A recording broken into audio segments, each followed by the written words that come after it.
For black women like me, the cost of being in the public eye is racial abuse or silence. It's an opinion piece by a lady on the Metro, or a lady on Twitter who's given her piece into the Metro.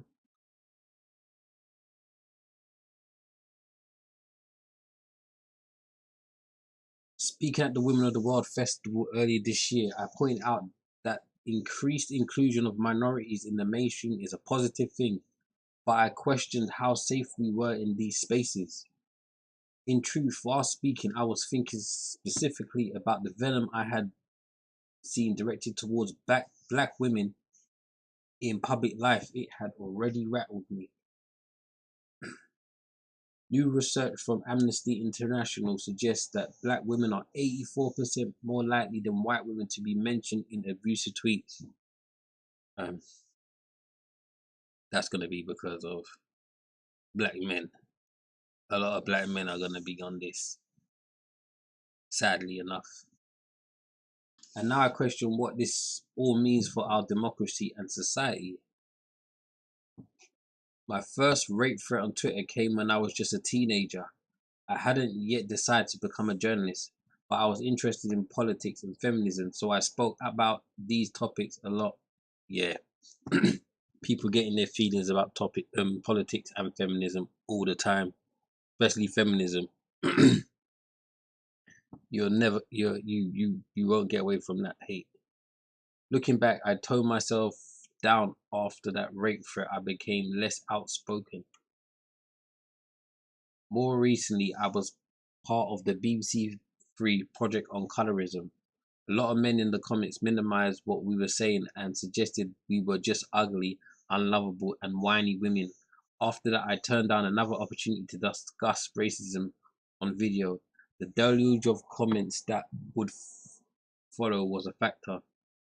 Funnily enough, one man who commented on a video about natural hair said he would rather I was silent so he could just look at me, because women are better seen and not heard, I suppose. I also didn't share the footage of my parents on BBC's 10 o'clock news online because, in all honesty, I didn't want the smoke. I didn't want people making out it about my parents rather than my achievement of becoming the youngest person ever to report on it. My career started at Black Ballad Black Ballad in an online magazine for black British women that is gaining more and more mainstream recognition for its work.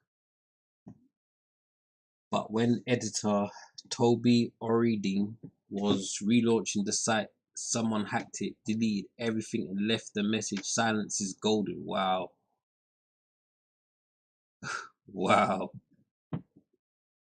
My worry is that because black women are such easy targets for abuse, they will begin to question whether stepping into public and political spheres is worth it. I know I have.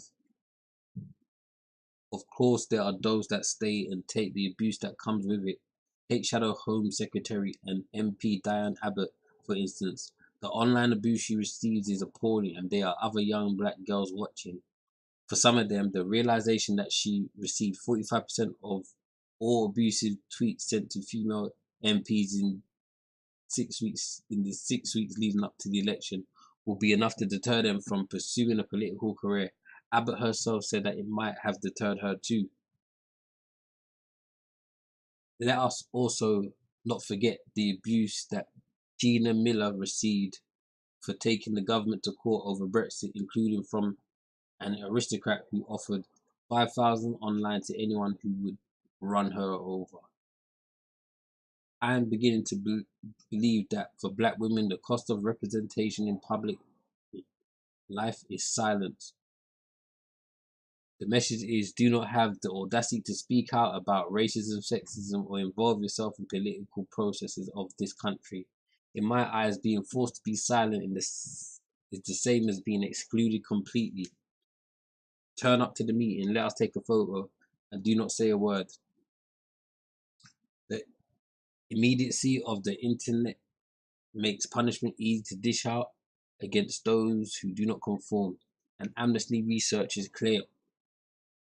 this online abuse has serious psychological impact on its victims.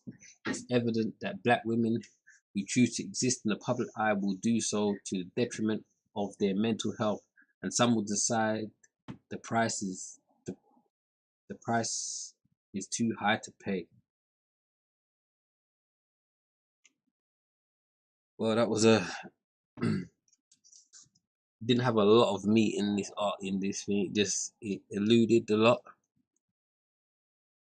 The internet gives a lot of people the platform to say what they want, what they couldn't otherwise say in public. So there are people who are gonna be more misogynistic and patriarchal towards women being in spaces,